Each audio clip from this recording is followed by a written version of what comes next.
అండి, welcome back to Anusha రామచేరుకూరి. నేను మీ అనుష. ఈ రోజు వీడియోలో శ్రీ ఉమారామలింగేశ్వర స్వామి వారి దేవస్థానం చూపిస్తానండి. ఈ ఆలయం చాలా పురాతనమైనదంటండి. కట్టే 200 సంవత్సరాలు అయిందంటండి. ఇప్పుడు ఆలయం చూపిస్తాను, చూసేయండి.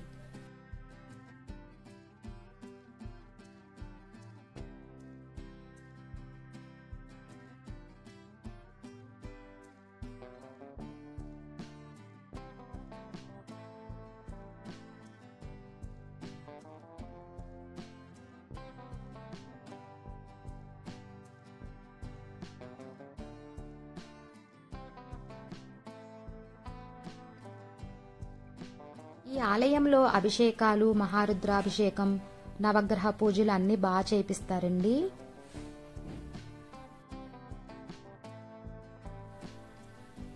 కార్తీక మాసంలో ఇక్కడ దీపోత్సవం జరుగుతుందండి.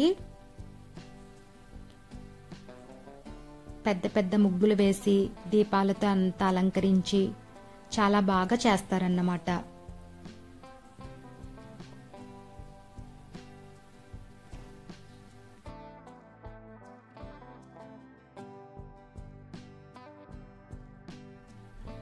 ఇక్కడ శ్రీ వల్లి దేవసేన సుబ్రహ్మణ్యేశ్వర స్వామి వారి టెంపుల్ కూడా ఉందండి.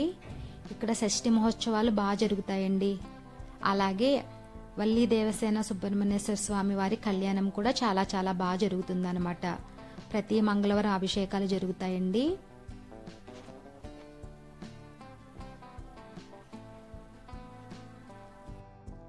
అలాగే ఇక్కడ సూర్య భగవానుడి టెంపుల్ కూడా ఉందండి. ఇక్కడ మాఘమాసంలో రథసప్తమికి సామూహికంగా పాలు పొంగిస్తారన్నమాట. అలాగే సాయంత్రం తెప్పోత్సవం కూడా జరుగుతుందండి.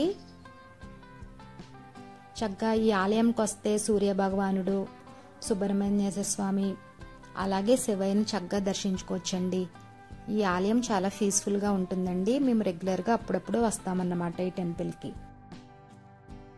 ఈ చెరువులోనే సూర్య భగవానుడి తెప్పోత్సవం జరుగుతుందండి. చాలా ఘనంగా చేస్తారన్నమాట.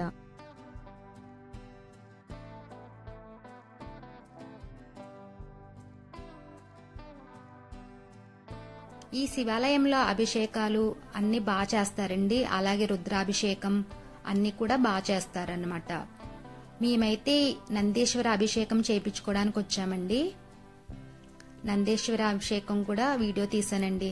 అది కూడా రేపు అప్లోడ్ చేస్తానండి. చూసారు కదండి శివయ్యని. ఈ ఆలయం గొల్లగూడెం అనే విలేజ్ లో ఉంటుందండి. ఒకవేళ వెళ్ళాలి అనుకుంటే దోప్చర్ల నుంచి చేబ్రోలు వెళ్లే రోడ్ లో ఉంటుందన్నమాట గొల్లగూడెం అనే విలేజ్. దోప్చర్ల నుండి 4 కిలోమీటర్స్ ఉంటుందండి. చూసారు కదండి. ఈ వీడియో నచ్చినట్లయితే లైక్ చేయండి, షేర్ చేయండి, కామెంట్ చేయండి. మరిన్ని వీడియోస్ కోసం మా ఛానల్ని సబ్స్క్రైబ్ చేయండి. Thank you for watching.